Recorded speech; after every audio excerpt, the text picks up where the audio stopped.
প্রায় চলেই গেল, আর গরম দোরগোড়ায়। তো শীতের যে সবজিগুলো আমরা বেশি ভালোবাসি সেটা হলো ফুলকপি। ফুলকপি খেতে আর আমাদের ভালো লাগছে না, বাট সামনে আছে হোলি। হোলিতে স্পেশাল কিছু ভেজ বানাতেই হবে। তো তাই তোমাদের জন্য নিয়ে এলাম একটা স্পেশাল ফুলকপির রেসিপি, যেটা খুব অল্প সময়ে এবং খুব কম ইনগ্রিডিয়েন্টসে বানিয়ে নেওয়া যায়, আর যেটা খেতে লাগে নান। তো অবশ্যই আমি নানের সাথে ট্রাই করেছিলাম, আর জিরা রাইস। তো তোমরা কিন্তু লুচি বা যে কোনো ধরনের পরোটার সঙ্গেও এটা ট্রাই করতে পারো। তো হোলিতে বানিয়ে ফেলো এমন একটি সুস্বাদু রেসিপি, যেটা কিন্তু সাধারণ যে ফুলকপির আমরা রেসিপিগুলো খাই, ঘেষা পিঠা রেসিপিগুলো, সেগুলোর থেকে একদম আলাদা, এবং বানানোর প্রসেসটাও কিন্তু একদম আলাদা। তো দেখো, এখানে আমি বড় বড় করে ফুলকপিগুলো কেটে নিয়েছি, ধুয়ে তারপর কড়াতে তেল দিয়ে দিয়েছি, আর টমেটোগুলো আধা করে দিয়েছি মাঝখান থেকে, দিয়ে নুন দিয়ে দিলাম, দিয়ে 1 মিনিট মতো আমি ঢেকে দিচ্ছি ভাপে।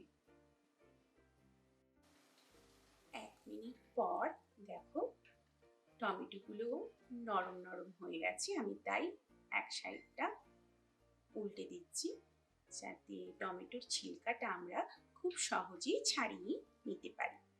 তো তোমরা অবশ্যই কিন্তু হোলিতে এই ফুলকপি রেসিপিটা কিন্তু ট্রাই করবে। আবারও 1 মিনিট ঢেকে দিলাম আমি। দেখো কতটা নরম হয়ে গেছে টমেটোগুলো।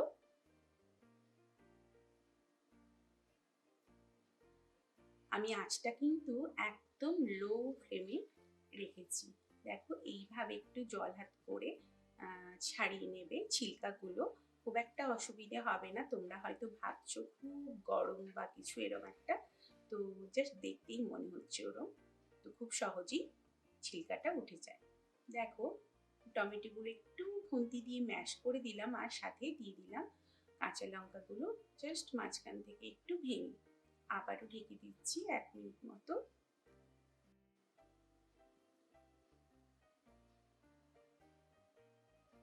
জাস্ট ওয়াও, একটা স্মেল বেরোচ্ছে, অ্যারোমা বেরোচ্ছে। এবার আমি এই টমেটো আর কাঁচা লঙ্কাটা একটু আলাদা জায়গায় উঠিয়ে রাখছি। তোমরা দেখতেই পাচ্ছ যে আমরা সাধারণত ফুলকপির যে রেসিপিগুলো বানিয়ে থাকি সেগুলো থেকে একদম আলাদা কিন্তু। তো এবার আমি একটু ফ্লেমটা হাই করেছি, খুব অল্প, মানে মিডিয়াম মতো। তারপর আমি ফুলকপিগুলোকে জাস্ট, মানে খুব একটা লাল লাল করে ভাজছি না কিন্তু, দেখো সাথে সেদ্ধও হচ্ছে। আর টমেটো, কাঁচা লঙ্কা, আর একটু দিলাম রসুন, তার যে তেলটার মধ্যে যে মানে টেস্টটা রয়েছে, অ্যারোমাটা রয়েছে, সেটাও কিন্তু সাথে ফুলকপিটা কষানোর সাথে সাথে ফুলকপির মধ্যে পুশ হয়ে যাচ্ছে। এইভাবেই কষাচ্ছি বলে এই ফুলকপির ভেতরের টেস্টটা কিন্তু অসাধারণ মানে লাগবে। তোমরা জাস্ট বানিয়ে দেখো। আর এই সময়ের উপযোগী একদম ফুলকপির রেসিপিটি, টক টক ঝাল ঝাল, খুব দারুণ একটা স্বাদ। সেটা মানে না খেলে তোমরা, আমি ঠিক বোঝাতে পারছি না, তবে দেখতে থাকো, জাস্ট ওয়াও দেখতে হবে। তো খুব ভালো করে টমেটোটাকে আমি দেখো আবারও দিয়ে ম্যাশ করে নিলাম, সুন্দর করে ম্যাশ হয়ে আছে। দিয়ে ভালো করে একটু ফুলকপির সাথে মিশিয়ে নিচ্ছি।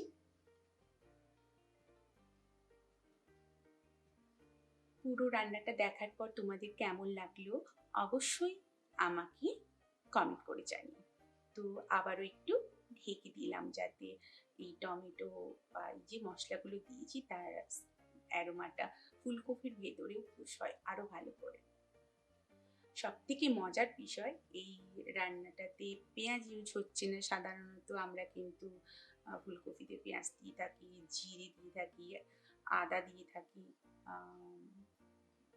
জল তো ইউজই হচ্ছে না, দেখতে পাবে তোমরা। তো সামান্য একটু শুকনো লঙ্কার গুঁড়ো দিলাম, ওটা তোমরা স্কিপ করতে পারো, যে যেমন ঝাল খাবো সেটা মাথায় রেখে। অ্যান্ড লাস্টে তোমরা সেটার বদলে চিলি ফ্লেক্সও দিতে পারো। আবারও একটু ঢেকে দিলাম। এইভাবে আমি ঢেকে ঢেকে রান্নাটা করেছি, তাই খুবই সুস্বাদু হয়েছিল খেতে। তো তোমাদের সাথে একটু লেট শেয়ার করলাম, বাট টাইম মতো পৌঁছে দিয়েছি। তোমাদের যে হোলির জন্য স্পেশাল বানিয়েছিলাম, তাই হোলির আগে আমি এটা তোমাদের কাছে পৌঁছে দিতে পেরেছি, তাই খুব খুশি।